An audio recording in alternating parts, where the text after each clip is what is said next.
স্ক্রিনে যে ছোট বোনটিকে দেখতে পাচ্ছেন, এই ছোট বোনটি আমাদের পবিত্র কোরআন শরীফ 30 পারা নিজের হাতেই লিখেছেন, তা আমরা অনেকেই দেখেছি। তো চলেন আজকে এই বোনের কণ্ঠে কোরআন তেলাওয়াত শুনি।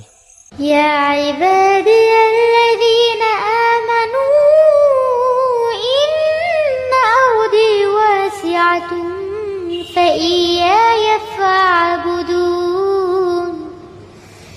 كل نفس